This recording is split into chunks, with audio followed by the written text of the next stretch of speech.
మీరు భారతదేశ చరిత్రలో మీరు ఒక్కసారి ఆలోచిస్తే 34,000 కోట్ల రూపాయలు ఒక ప్రోగ్రాంకి ఇచ్చే ఏకైక కార్యక్రమం ఎన్టీఆర్ భరోసా. ఇచ్చేది కాదు, ఇచ్చింది. 24-25కి 34,000 కోట్ల రూపాయలు ఇచ్చాం. నేను పెంచిన పింఛను ఏప్రిల్ నుంచి ఇస్తానని బకాయిలతో సహా ఏప్రిల్ నుంచి పింఛన్లు ఇచ్చి ఈరోజు చరిత్రలో మీరు చూస్తే 3,000 నుంచి 4,000 ఒకేసారి పెంచాం. విడతలు కాదు, సంవత్సరం నేను పెంచుకుంటూ పోతాను కాదు, ఒకేసారి పెంచడం. 2, 500 రూపాయల నుంచి 3,000 రూపాయలు దివ్యాంగులకు చేశాను. 3,000 నుంచి 6,000 చేశాను. అంటే ఎన్ని రెట్లు? 12 రెట్లు. That is our commitment. Kidney patients లేకపోతే కొంతమంది బాగా డిఫంక్ట్ అయిన వాళ్ళందరికీ 10,000 రూపాయలు నెలకు, సంవత్సరానికి 1,20,000 రూపాయలు. బెడ్కే పరిమితమైన వాళ్ళకి 15,000 అంటే 1,80,000 రూపాయలు ఆ ఫ్యామిలీకి ఇస్తున్నాం. ఇది నేను అడుగుతున్నా విజ్ఞులందరినీ. రాష్ట్రంలోని దేశంలో ఏ రాష్ట్రమైనా దరిదాపుల్లో ఉన్నారా? That is our commitment. There is no second thoughts. అందుకే ఒక సాటిస్ఫాక్షన్. పేరు కూడా పేదల సేవలో పెట్టి ఎక్కడ కూడా అజాగ్రత్త లేకుండా మొదలు తారీఖున ఇంటింటికి వెళ్ళి వాళ్ళు ఎక్కడుంటే హాస్పిటల్లో ఉంటే హాస్పిటల్లో, నరేగా పనులు చేసుకుంటే అక్కడ, బంధువులింట్లో వీళ్ళకి ఇవ్వడం, ఏదైనా ఓల్డేజ్ హోమ్లో ఉంటే అక్కడ కూడా తీసుకుపోవడం. అంటే ఎక్కడ ఉంటే అక్కడ తీసుకుపోయి డబ్బులు ఇవ్వడం అనేది. ఒకప్పుడు అన్నారు మా దగ్గర వాలంటీర్లు ఉన్నారు, అది లేకపోతే కాదని. ఎలక్షన్ ముందు మనం విన్యాసాలు చూసాం. ఈరోజు సుజావుగా ఎక్కడ డిస్టర్బెన్స్ లేకుండా టెక్నాలజీ ఆడిటింగ్ చేసి మళ్ళా IVRS పంపించి సాటిస్ఫాక్షన్ 85 నుంచి 90%. ఒకరిద్దరు డబ్బులు తీసుకున్న వైఎస్ఆర్ కాంగ్రెస్ పార్టీ ఓట్లో లేకుంటే ఇంకోటి ఉండొచ్చు, కానీ అట్మోస్ట్ సిన్సియర్గా వాళ్ళు హ్యాండ్ ఓవర్ చేసి వాళ్ళకి ఇచ్చిన డబ్బులు కూడా మర్యాదపూర్వకంగా దానికి కూడా తెప్పిస్తున్నాం. ఏదో డబ్బులు ఇస్తున్నామని వాళ్ళని తక్కువ చూడొద్దండి, గౌరవప్రదంగా ఇవ్వాలి అనేది కూడా చేసే పరిస్థితికి వచ్చాం. That is our commitment. ముందు రోజు ఇస్తున్నాం. సెలవు అయితే 1 డే ముందు. ఎప్పుడో జరిగాయండి ఇవన్నీ. That is our commitment. ఆ కమిట్మెంట్ నెరవేరుస్తున్నాం. మీరు చెప్పినట్టు ఒక ప్రోగ్రాంలో ఒక రోజు 10,000 కోట్లు, 67 లక్షల మంది పిల్లలకి. అయితే ఈ డబ్బులు కూడా మనం ఇచ్చేది ప్రజలు కూడా ఆలోచించుకోవాల్సిన అవసరం ఉంది. ఈ డబ్బుల్ని ఏదో వచ్చింది కాబట్టి ఖర్చు పెట్టేద్దామని కాకుండా, నేను ఏదైతే మాట్లాడుతున్నానో మీరు శాశ్వతంగా పేదరికం నుంచి పైకి రావడమే కాకుండా ఆర్థిక పరిస్థితులు మెరుగుపరుచుకొని మీరు కూడా బెటర్ లివింగ్ స్టాండర్డ్స్కి రావాలి. దానికి కూడా గైడ్ చేస్తాం. వెల్ఫేర్ అనేది ఎంపవర్మెంట్కి దారితీయాలి. అంతేగాని వెల్ఫేర్ అనేది ఎప్పటికీ ఆధారపడే పరిస్థితి రాకూడదు. అలాంటి దానికోసం శ్రీకారం చుడతాం. Will work it out how to guide them.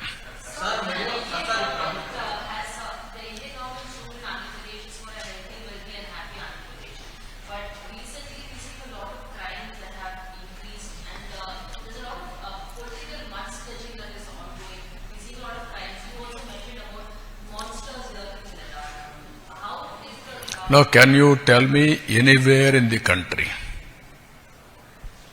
any political party is having this type of background? I am asking straight question. In the country, బాబాయిని చంపి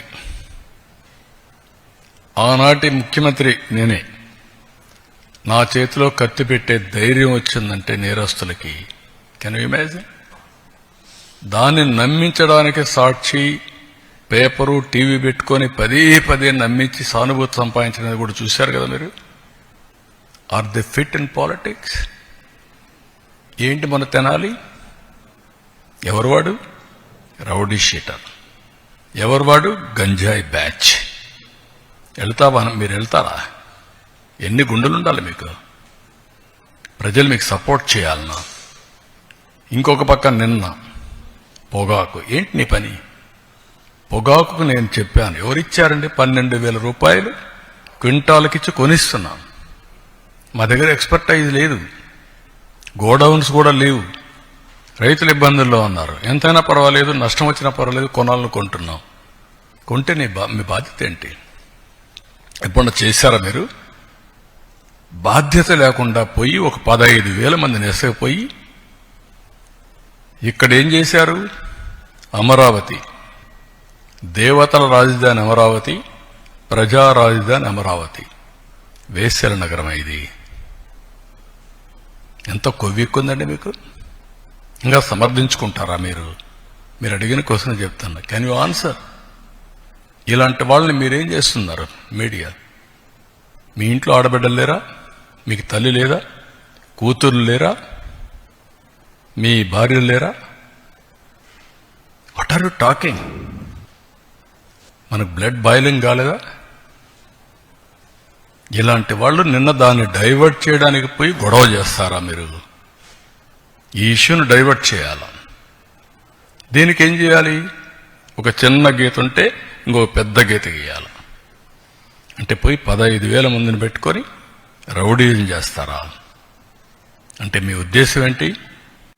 నేరస్తులు రాజకీయ ముసుగులో చేస్తున్నారు కాబట్టి మాట్లాడితే రాజకీయ నాయకులపైన యాక్షన్ ఎవరి మీద తీసుకోవాలి? రాష్ట్రానికి లా అండ్ ఆర్డర్ ఎవరు క్రియేట్ చేసినా బీ కేర్ఫుల్. హెచ్చరిస్తున్నా.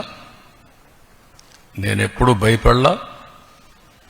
తీవ్రవాదులపైన పోరాడినప్పుడు కానీ, ముఠా నాయకులపైన పోరాడినప్పుడు కానీ, కమ్యూనల్ వైలెన్స్ని అణిచివేసినప్పుడు కానీ ఒకటే ధ్యేయం, public safety. Public safety, no compromise. ఈ విషయం గుర్తుపెట్టుకోవాల్సిందిగా ప్రతి ఒక్కరిని హెచ్చరిస్తున్నా, గట్టిగా కూడా చెప్తున్నా.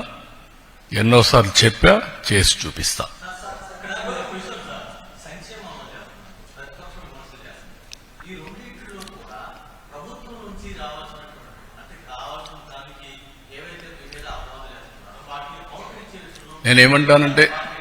నేనేమంటానంటే లాజిక్ లేని వాళ్ళు, కనీసం ఒక పద్ధతి లేకుండా విమర్శిస్తే దానికి మీనింగ్లెస్. నేను అడుగుతున్నా సమాధానం. నేను 4 పిల్లలకి ఇస్తున్నాను కదా, మీకంటే 3-4 వేల కోట్లు ఎక్కువ ఇస్తున్నాను కదా, 12,000 కోట్ల రూపాయలు ఎక్కువ ఇచ్చాను కదా. ఒక ఎన్టీఆర్ భరోసాలో అన్నా క్యాంటీన్లు పెట్టాం కదా. 6,500 కోట్లు అదనంగా నేను రైతుకు ఇస్తున్నాను కదా. అదే సమయంలో 90% డ్రిప్ ఇరిగేషన్ ఇచ్చాను కదా.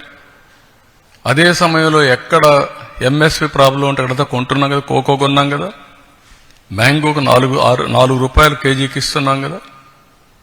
పొగాకు కొన్నాం. ఇవన్నీ కూడా మీరు గుర్తుపెట్టుకోవాల్సింది.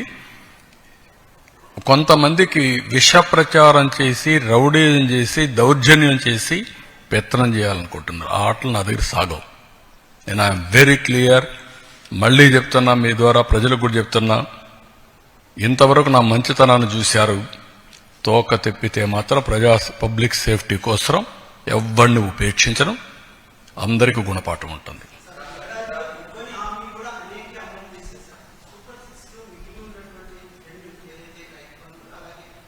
రైతు బంధుని చెప్తాను. అందుకే రైతు ఇచ్చేది అన్నదాత సుఖీభవ 20వ తారీఖున గవర్నమెంట్ ఆఫ్ ఇండియా వేస్తారు. ఫస్ట్ ఇన్స్టాల్మెంట్ మేము కూడా ఆ రోజు చేస్తున్నాం. రేపు ఈ నెలే. రెండోది ఆగస్టు 15న ఆర్టీసీ ఉచిత ప్రయాణ సౌకర్యం కూడా ఉంటుంది. ప్రిపరేషన్స్ అవుతున్నాయి. ఆ రోజు లాంచ్ చేస్తున్నాం. ఆడబిడ్డ అనేది P4కి లింక్ చేశాం. ఉద్యోగాలు పెద్ద ఎత్తున ప్రయత్నం చేస్తున్నాం. స్కిల్ డెవలప్మెంట్గా నిరుద్యోగులుంది లింక్ చేస్తాం. కాబట్టి 6 సూపర్ 6 అయిపోయినాయి. గుర్తుపెట్టుకోండి. ఇంకెవడన్నా సూపర్ 6 మాట్లాడితే అతనికి నాలుక మందం తప్ప ఇంకోటి కాదు.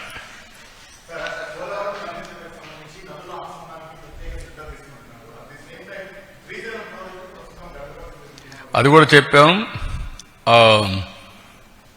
ఆ ప్లంజ్ ఒకటి, ప్లంజ్ పూల్ ఒకటి కొంచెం చిన్న సమస్య వచ్చింది. డబ్బులు శాంక్షన్ చేశాం. Work is going on. We have taken decisions.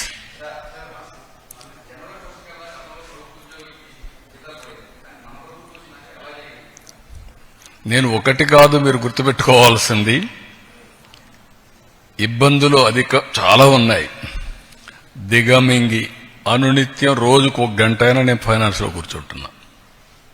కూర్చొని మాట్లాడుకుంటున్నాం. ఏ విధంగా చేయాలని అన్నీ ఆలోచిస్తున్నాం. అది కూడా ఒక రైట్ టైంలో మీతో మాట్లాడతాను. ఒక 11 సీట్లతో బుద్ధి చెప్పిన తర్వాత కూడా బుద్ధి మారకుండా ఏ విధంగా వీళ్ళు అడ్డపడుతున్నారో రైట్ టైంలో I will place before you with documentary evidence. అది ప్రజాద్రోహం. నేను ఆస్తులు తాకట్టు పెట్టడంలా,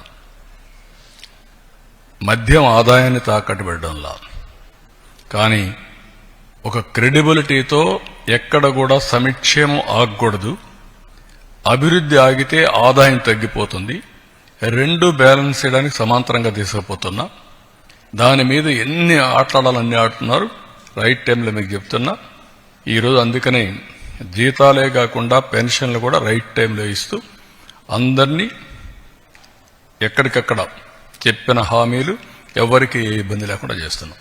ఈవెన్ ఇన్ఫ్లేషన్ కూడా మనది లోయెస్ట్. మీరు ఆ విషయం కూడా గుర్తుపెట్టుకోవాలి. Thank you.